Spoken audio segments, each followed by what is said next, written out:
S Mallikarjun ಅವರು ಏನ್ ಬೇಕೋ ಅದನ್ನ ಮಾಡಿದ್ದಾರೆ. ಸೊ ಅವರು ಕೂಡ ಪಕ್ಷಕ್ಕೋಸ್ಕರ ದುಡ್ದಿದ್ದಾರೆ. ಆ ಭಾಗದಲ್ಲಿ ಅವರು ಕೆಲಸಗಳನ್ನು ಮಾಡಿದ್ದಾರೆ. ಸುಮ್ಮನೆ ನಾವು ಏನು ಮಾಡಿಲ್ಲ ಅಂತ ಹೇಳಕ್ಕಾಗಲ್ಲ. ಅವರು ಕೂಡ ಅವರ ಪರಿಮಿತಿಯಲ್ಲಿ ಏನ್ ಬೇಕೋ ಅದನ್ನು ಮಾಡಿದ್ದಾರೆ.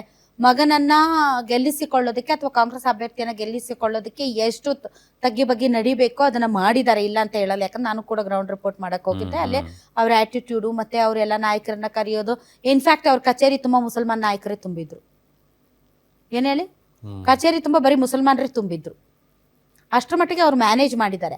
ಬಟ್ ನನ್ನ ಪ್ರಶ್ನೆ ಏನ್ ಗೊತ್ತಾ, ದಾವಣಗೆರೆ ಮತ್ತು ಬಾಗಲಕೋಟೆಯಲ್ಲಿ ಕಾಂಗ್ರೆಸ್ ಅಭ್ಯರ್ಥಿ ಸೋತರೆ ನನಗೆ ಗೊತ್ತಿಲ್ಲ, ಸೋಲ್ತಾರೋ ಗೆಲ್ತಾರೋ ನಮ್ಗಂತೂ ಗೊತ್ತಿಲ್ಲ. ಆ ಮತದಾರ ಅವ್ರ ಹಣೆ ಬರ ಏನ್ ಬರ್ದಿದ್ದಾರೆ ಅನ್ನೋದು ಮೇಗೆ ಗೊತ್ತಾಗುತ್ತೆ. ಆದರೆ ವಾದಕ್ಕೋಸ್ಕರ ವಾದ.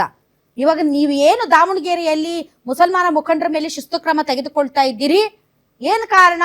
ಅಲ್ಲಿ ಮತಗಳು ಬಿದ್ದಿಲ್ಲ ಅನ್ನೋ ತಮ್ಮ ಇಂಟರ್ನಲ್ ಏನೋ ರಿಪೋರ್ಟ್ ಆಧಾರದ ಮೇಲೆ, ಅಥವಾ ಯಾರೋ ಬಂದು ಅಲ್ಲೇನೋ ಮಾಡಿ ನಿಮ್ಗೆ ರಿಪೋರ್ಟ್ ಕೊಟ್ಟಿದ್ದಾರೆ ಅನ್ನೋ ವಿಚಾರಕ್ಕೆ ನಾನ್ ಕೇಳುವ ಏಕೈಕ ಪ್ರಶ್ನೆ, ನಾಳೆ ಏನಾದ್ರೂ ದಾವಣಗೆರೆ ದಕ್ಷಿಣ ಮತ್ತು ಬಾಗಲಕೋಟೆಯಲ್ಲಿ ಕಾಂಗ್ರೆಸ್ಗೆ ವ್ಯತಿರಿಕ್ತವಾದಂತಹ ಫಲಿತಾಂಶ ಬಂದರೆ ಅದರ ನೇರ ಹೊಣೆ ಮತ್ತು ಜವಾಬ್ದಾರಿ ಯಾರು ಹೊರಬೇಕು? ನಾಯಕರಾದಂತಹ ಸಿದ್ದರಾಮಯ್ಯನವರು, ಡಿ ಕೆ ಶಿವಕುಮಾರ್ ಅವರೇ ಹೊರಬೇಕೇ ಹೊರತು ಅದಕ್ಕೆ ಮುಸ್ಲಿಂ ಮುಖಂಡರು ಅಥವಾ ಇನ್ಯಾವುದೋ ಜಾತಿ ಮುಖಂಡರು, ಸಮುದಾಯದ ಮುಖಂಡರು ಹೊಣೆ ಆಗಲ್ಲ.